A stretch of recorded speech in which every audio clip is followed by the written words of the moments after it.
This is a Tracking the Tropics update with the certified most accurate weather team at First Coast News. Well, it is time to talk about the tropics out here, of course, with Melissa now all the way out towards Iceland. We're also looking at other areas out here, and at least at this time, not too much happening. Yeah. I'm meteorologist Robert Spetta. There is our chief meteorologist, Lewis Turner. Lou, a lot different than we were at a week ago today. Yeah, seriously, because we were talking about Jamaican impacts, Cuban impacts with Melissa, and it's amazing. It's all over, So, not hurricane season, Melissa. It's all over, and it is something we truly watched for a couple of weeks, even when it was just a weak cluster of storms, not even a wave technically, as it did become a wave and entered the Caribbean, and then it took forever. I mean, this was a slow, long burn with what was historic Hurricane Melissa. So explain kind of what we're looking at here. This is a great graphic. What we're looking at here is actually that cone history, because you were talking about that slow burn. Remember when this first was named? Circle. It was a circle, and we were saying there was like this low confidence in exactly when this would turn towards the north. Yep. And this indicates, about the time when that confidence did come together and it started to kick off there. But it was a tough initial forecast. Yeah. That's something to be open and transparent about right off the bat. We weren't quite sure if it was going to hit Hispaniola directly or Cuba or Jamaica. But there was that kind of confidence, Lou, that it wasn't going to go into the Gulf, right? Yes. And that's what happened. So, and the Hurricane Center, the ones who draw they would be the first to say that's why we did it. That's why we drew the circle like that, because confidence so extraordinarily low. Steering currents, at least where the storm was originally and initially named, were nil. So we had to get it caught up into something. It had to, you had to get it caught into that, ultimately the troughs that just kept digging in. But at that moment, it was still so far south that it wouldn't. But, once forward momentum picked up, and it took forever, it took, we were looking at Monday, Tuesday for those impacts into Jamaica and ultimately Cuba and the Bahamas. By the time we got to late Tuesday and Wednesday, that's when your trough series picked it up and steered it away as the forecast always kind of held to. And right here, I'm just showing you kind of what the troughs look like. We're talking about these waves that come down from the north, and they act as a wall to keep it away from the southeast. And we've got more coming. But yeah, there's more coming. And that's what we're seeing here. Some cooler air as well. So hopefully it keeps things calm. But hurricane season's not over yet. So that leads me to my question to you. Do you So would you be aggressive right now? And while hurricane season is not over, we got to get to November 30th. Are you quite ready yet to put a time of death on hurricane season 2025? I would. Are we on life support? Yeah, I think so. I definitely. I think for the southeast, I think we're getting there. We're getting to be on life support, and part of that. We're not going to, I'm not going to be the guy who is going to say, and there are plenty of social media meteorologists out there and legit guys who have said, all right, this one's over for the United States at least. We can say goodnight to hurricane season 2025. I'm not ready to do that yet because we have seen the November hurricane. Yeah, it has happened there, and so while jet stream is dipping south, cooler temperatures are happening. The Gulf is cooling, near shore waters are cooling. Caribbean has cooled a bit. It's still very warm, and that's just kind of one of those things that makes you furrow your eyebrows a little bit, and you watch places around Central America. And well, I'll get to that. I got a couple graphics kind of showing all that here in a second. I do want to just really quick before we do move on is pull up some video out of Jamaica because and this would be good news if hurricane season was just completely done because there would be no more threats to Jamaica because my goodness, I think now Lou, if you've heard something different, the last I've seen is 67 deaths now in Jamaica. Yeah, that and we knew those numbers. Look at this. I mean, just staggering. And we knew the original report was 3. Out of Jamaica, right? So we got 24, 48 hours, and we just heard 3. And then we heard about 30 in Haiti. But we knew those numbers, inevitably, sadly, were going to climb. Was more or less down, right? Correct. So you were just waiting. But I will say what we're seeing at the video out of Jamaica is how resilient the citizens there are out working on it, rebuilding, getting back as best they can with support services coming from the United States and other parts across the world. Yeah, really. definitely the fortitude of that, because the fact is no one's I'm sure there are some people. Majority of people out there are not waiting around for somebody else to come and help. Correct. Just, hey, we're an island. We got to get back together. We got to get things back up, and they're getting at it there. Yep. But you see in some of these images, this is when we were live streaming at landfall. We were talking about like bark and de-leafing of trees and everything. Yes, look. This image right here is exactly what I was trying to refer to back then. Mm-hmm. It's just, that's Cat 4, Cat 5 winds, and that's what it will do to a neighborhood. And incredible stuff. And then we were talking about the flooding, like in the Black River area, that significant storm surge, which I'm sure the assessment of the complete picture of damage is still not over yet. This is going to take a while out here, Lou. And also another thing to look at when we're looking at the structures. Mm-hmm. All right, so we do have roofs coming off, but everything, and now that is a bad image of devastation and damage. But so much of the construction there is concrete, cinder block. So a lot of buildings, while we do see some that were destroyed, some of those smaller outbuildings, a lot of buildings did kind of serve as at least a little bit like that of some shelter from the winds. Yeah, and you see that a lot in tropical climates, places that are built up. And I think this is something, if we take it back home to Florida, that I think especially coastal communities need to think about more, is building up like that with a brick. It may not look as pretty right off the bat as, a nice big wood home, and it's going to be a little more expensive right off the bat, but it keeps you a little safer in the unfortunate event if this ever does happen a little bit closer to home here. But my goodness, just going to be a while out there recovering out here in Jamaica. So let's talk about, let's bring it back to the graphics. Let's talk about the forecast here as we go ahead over the upcoming week. And I just have one model here, Lou. Yeah. Just because the GFS doesn't show much different. The ECMWF still shows a little bit of the easterlies. We have the Bermuda High located just over Bermuda. A little bit of subtropical ridging coming down, basically right in here. But I think the big thing is just the dips in the jet stream. That's going to keep most things that, if anything does develop, it would keep it further towards the south or scoot it a little bit off towards northeast. Now, you mentioned this a moment ago, the sea surface temperatures. Yeah. Do you mind explaining to everybody, like, when we talk about latent heat or the high heat capacity of the water, what exactly are we talking about here? Yeah, so just the most elementary level, we got to have 80-degree sea surface temperature for a tropical system to form, for a hurricane to get going. That's why we have a hurricane season. That's when we see the sea surface temperatures get to 80 and above. Reason being, when you get a cluster of thunderstorms and you get some convective energy, meaning uplift, those sea surface temperatures so warm that that water evaporating into a cluster of thunderstorms, that creates a cooling effect, which allows hot air at the surface. All right, so hot air rises, but when you get a little evaporation and some of that cooling happening, think about when you sweat and water evaporates off your skin, immediately you get cooled off. It's our body's mechanism of cooling things off. So you get evaporative cooling in the atmosphere right around, but that water and that surface air is so warm that things continue to rise. And now you've got yourself a self-sustaining engine.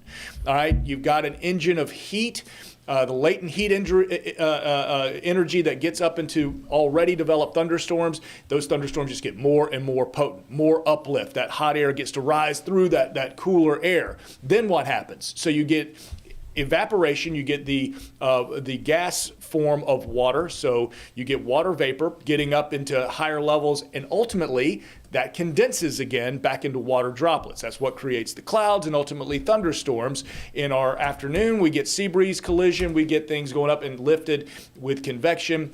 That condensation then releases heat. So kind of the opposite of evaporation, which cools things, the condensation, that when it comes a cloud again, now you've got hot air released, and then you start getting some sinking happening, and then you start getting convection, and that's what creates thunderstorms. That is why you have those important numbers with the sea surface temperatures that easily evaporates and then condenses again and just creates nuclear bomb levels of energy that is needed to ultimately create 185 mile an hour Category 5 hurricanes. When the sea surface temperatures get below 80, or when a hurricane like Melissa moves over extraordinarily warm water, there's a process called upwelling. Okay, so we generally think about sea surface temperatures as that main measurement of, well, how dangerous is a hurricane season going to be? But there's also deep level. We're talking 30, 40 feet down. If those water temperatures are still quite warm and 80 degrees or above, and the storm moves over and upwells warm water, well, now you've still got some serious energy. What will ultimately happen as we get later in the system, those water columns cool, all right, and a storm like Melissa moves over the Caribbean and will bring up, a little bit, slightly cooler water. Now, we did still see 84, 85 in the Caribbean. That is about 4 degrees cooler than what we were seeing as Melissa was about to move through when we were pushing 90 degree sea surface temperatures, 87, 88, 89 near shore in some spots. So it has improved things a bit. So we're seeing that 85 now. We're seeing that 84. In the Gulf, we're seeing 81, 82, 83. All right, so while that's still warm enough to have tropical development, it's not as extreme as we're going to see in, say, August, September. Okay, so better conditions. Now, where those sea surface temperatures are warmest would be that area kind of Western Caribbean right now, closer to Central America, where we do still have a bit of a Central American gyre develop. You're getting that spin. And so that's where potential development could happen. And just to, so Western Caribbean, that area, let's talk about some historic storms here then, Lou. Because if we look back to 2020, the 13th to the 18th, we had Iota, which peaked as a 4 to nearly a 5. Yes. 84 deaths, $1.4 billion damages across, specifically Honduras and Nicaragua there, came on shore. Cool. I'm trying not to sneeze. I have a sneeze holding on there. And this was a mid to late November storm. You remember this one? This was like peak pandemic, right? Yep. 2020. Goodness gracious. Oh.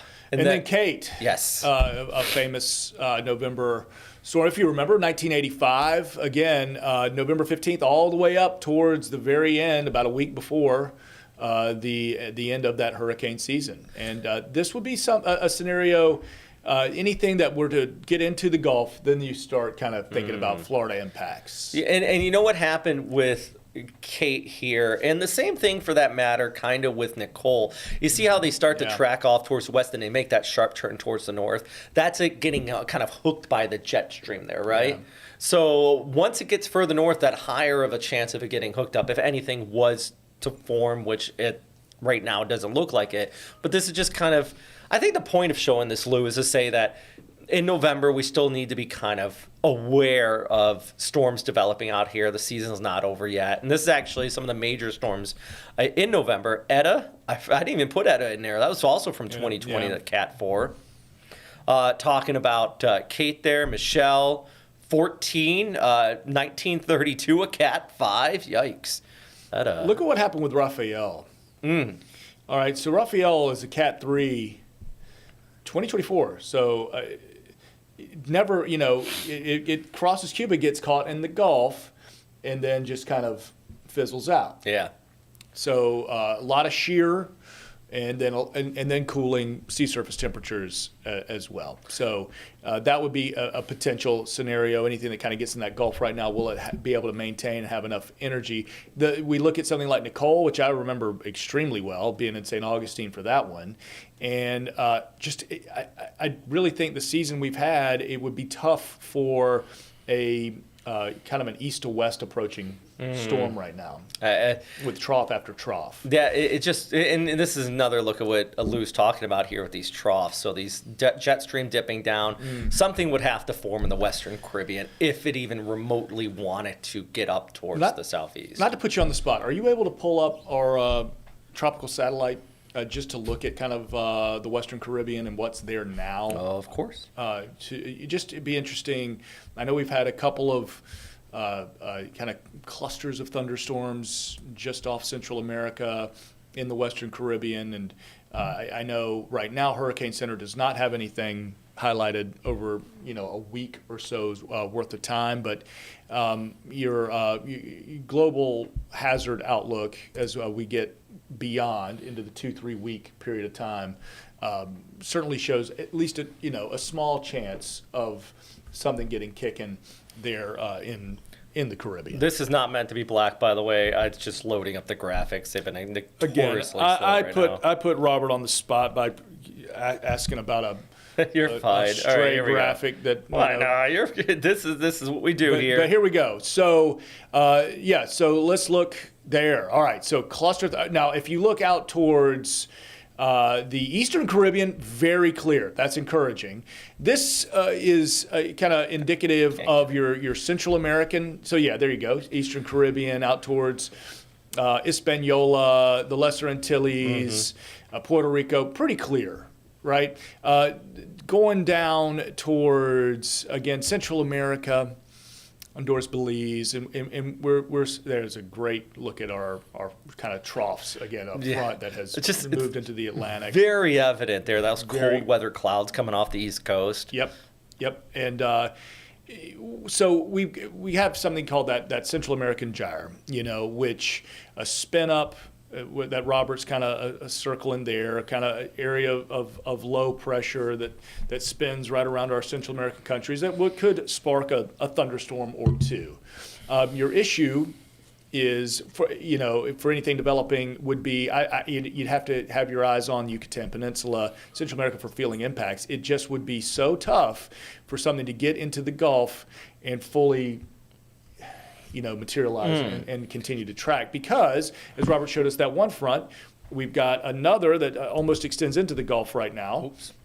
Which we've got circle, and then we've got another back towards Mississippi River Valley, but really extending latitudinally across Missouri, Kansas, and that's another front that we're going to watch and wait on to impact our weather as we get closer to the weekend. But again, that's just another week of another front that would act as a force field and keep things kind of away. And I guess to talk about that and acting as a force field, let's. I want to bring up the 7-day forecast talking about for the Jacksonville area here, where we have these. It's actually kind of warmer by the end of the week, but it's only because of this just abundant sunshine, right? But then right there, Sunday and the Monday, very evident what's happening there. Another front kicks on through, so we get the chance of rain. Front, boom, cooler air coming in behind it here, Lou. And if we transition kind of to just local weather here for a moment, abundant sunshine, small rain chances Friday, Saturday, Sunday, not zero, but there is the potential for maybe getting an isolated quick little shower with this front that's coming through, some clouds starting to build in again by Saturday, Sunday. Abundant sunshine for you, though, Tuesday, Wednesday, Thursday, with some warm temperatures in our afternoon. In fact, by the time we get to Saturday, we're going to be close to record high temperatures, when we're getting into the mid 80s. I think that we'd be a degree or two off. In fact, I'm going to go look at the archive and just make sure. But I believe Saturday would be close, just because as that front approaches, you get southwesterly winds and you start to see a little warm air punching in. Are you going to be turning the AC back on? No. Yeah, it's kind of boring because we're starting still in the 50s in the morning. I'm done with the AC. Done with it. Save that electric bill. Save it. I'm done. We're gonna struggle bust through that. We're gonna keep the doors closed. A lot of people have had the windows open, in the mornings, get that cooler air in, then shut those things. And by the afternoon, if it does get the 80s, you're gonna be fine. You're gonna have some of that. Nice. I'm not turning it back on. But looking at Monday, a hint for what's to come. We're gonna start forecasting for next week here tonight. We're gonna start looking at Monday, Tuesday, and then Wednesday and beyond. And we have the potential for getting some really cold air getting into the southeast. Modeling would suggest even some spots getting very close to a freeze as we get to Tuesday, Wednesday. Robert, how's that for a tease? That's a good tease. And you're going to talk more about that coming up this afternoon at 4:30, right? For sure, yeah. And then, at 4:30, that's awesome because we got another Talkin Tropics. We got Rick Knabb. From the Weather Channel coming in at 4:30. So former director of the NHC. I'll put that same question I put to you on him. We ready to call a time of death, or I'm sure talking life support? He will have thoughts. I'm sure he will. I don't know why I popped this up when we were talking about Rick Knabb, because he's a superstar. But we also have the Super Beaver Moon. Tremendous Super Beaver, ladies and gentlemen. That's such a great graphic, Robert. This is proper use of AI, by the way, right there. Right. Yeah. This is what it should be used for. This is what ChatGPT's for. Yes. we put in a couple of prompts. ChatGPT. We said, give us a super beaver with a moon that generates its superpowers, and here we have it. All right. He's like the opposite of Superman. He gets his energy from the sun. This is a beaver. He gets his energetic high from the glow of the moon at perigee, and that's the only time he's got power is at perigee. Otherwise, he's just a normal beaver. He's just out there damming it up. And Robert educated me. So we call a supermoon because it's at its closest approach to Earth. And now I've learned I had no idea why the beaver element of it. And Robert? Oh, it's because the beaver is most active this time of year. So in November, especially in northern climates where beavers are, they're getting ready for winter. So they're doing their hardest to make their dam a little bit more sturdy. The hut where they live inside of, they're packing it down, they're mudding it up, because then they go in there and they kind of hibernate. They don't really hibernate, they just kind of chill in there, they stay warm. And this is the time of year where they're super busy and active, and that's why they're called it's called the beaver moon. So fun facts. The dams this guy could make. This guy, he's done. This guy's doing the Hoover. He's got like laser eyes and everything. Jeez. Yeah. He's been hitting the gym too. He's just all muscles. Well, it is because the moon's here. What about the meteor shower, Torrance? We got to see any? Probably not. Yeah. I only bring this up because I see a lot of people asking about it, and people are pointing, oh, there's a Torrance meteor shower. And I'm like, one, you have to manage your expectations with meteor showers. A lot of times people think that this is kind of what you see. It's going to be one meteor after another. And there are very rare, once every 20-year events that it is like 8 out of the movies. But reality is with this one, it's 3 to 5 in peak conditions. But the fact that our super beaver is going to be there kind of over brightening any falling shooting stars, you're probably going to have a hard time seeing it here. So, yeah. That's a good topic to end on here, Lou. It's going to be beautiful, one way or the other. We get a couple of high tide cycles the next 48 hours, 72 hours. We'll watch our high tide cycles for about a foot and a half above normal dry land. So just that kind of little nuisance flooding potential along our coast, along the St. Johns River Basin. But otherwise, you got beautiful viewing for a great moon. We've already had some crystal clear nights that cool off real fast, but you've already seen kind of the waxing moon, and we're getting to its full period. So enjoy that part of it, and enjoy the fact that we've got quiet tropics for now. All right. Well, thanks for stopping by. Thank you, Robert. 4:30. Be sure to check that out. It's always Tuesdays, just always super interesting with Dr. Nab here talking with us about absolutely what's going on. See you at noon on the TV side? Noon, yes, TV side, noon. Okay. All right, have a great one. Thank you, Robert. This is a Tracking the Tropics update with a certified most accurate weather team at First Coast News.